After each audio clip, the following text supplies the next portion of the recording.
Okay, so we are going to pick a sound effect that we want to have.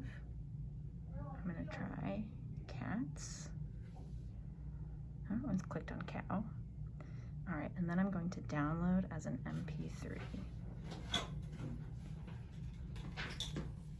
I'm going to download the MP3.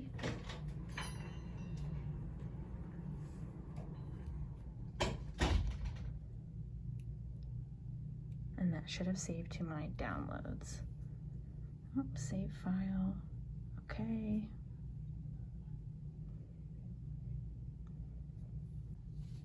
All right, then we're gonna add that sound effect into the device.